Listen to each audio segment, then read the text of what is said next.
আমরা মা সরস্বতীর অপমান তার প্রতিবাদ করতে গিয়ে সাসপেন্ড হয়েছি।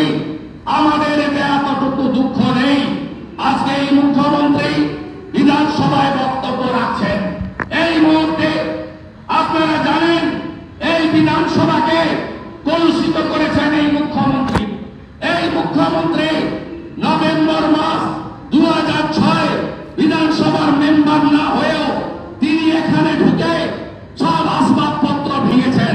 এই মুখ্যমন্ত্রী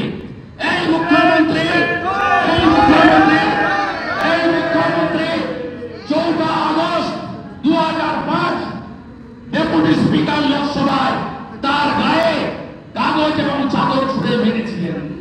এই মুখ্যমন্ত্রী আজকে এখান থেকে লাইভ করবেন আমরা জানি, কারণ এই বিধানসভা হাউস বিলংস টু অপোজিশন নেই। এই বিধানসভাকে সরকার যেমন চালান, পার্টি যেমন চালান, পরিবারের সম্পত্তি হিসাবে একইভাবে তিনি এই বিধানসভাকেও নিজের প্রপার্টি হিসেবে ব্যবহার করেন। গতকালই বলেছিলাম যে উনি আসবেন, উনি অনেক ভাষণ দেবেন, মিথ্যার ফুলঝুরি ছড়াবেন, আর লাইভ হবে। আপনারা কেউ জানতেন না।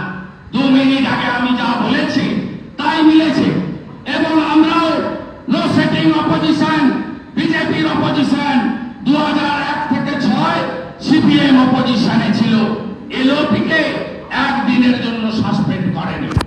2006 থেকে 11 কংগ্রেস ছিল, কংগ্রেসকে তারা বাধা দেয়নি। 2011-16 থেকে 21 কংগ্রেস ছিল, 11 থেকে 16 সিপিএম ছিল, বাধা দেয়নি। কিন্তু বিজেপিকে প্রতি পদে পদে বাধা দেওয়া হয়। আমাদের মুখ্যমন্ত্রী যিনি 14 বছর ধরে পুলিশ মন্ত্রী, স্বাস্থ্যমন্ত্রী, আজকে একটাও পুলিশ বাজেট হয় না, ডিপার্টমেন্টাল বাজেট।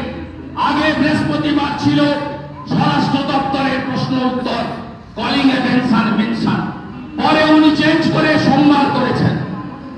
একটা সোমবারও প্রশ্ন নেওয়া হয় না। এই রাজ্যের আইন শৃঙ্খলা তলানিতে অপরাজিতার বিল ঢাক ঢোল পিটিয়ে এনেছিলেন, আমরা সমর্থন করেছিলাম। আমি সেদিনই বলেছিলাম আপনি ত্রুটিমুক্ত বিল এনেছেন তো পাস করানোর দায়িত্ব আপনার। আমরা সবাই ভোট দিলাম, আপনি পাস করিয়ে আনুন। আপনারা দেখেছেন কার্যকর করতে পারেননি।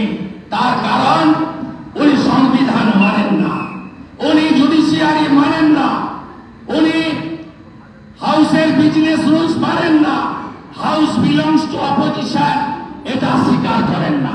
পাঠাগারের কমিটি, সামান্য ক্লাব কমিটি, পূজা কমিটি, সব কমিটি, শ্মশান কমিটি, কবরস্থান কমিটি সব ওনার দখলে চাই।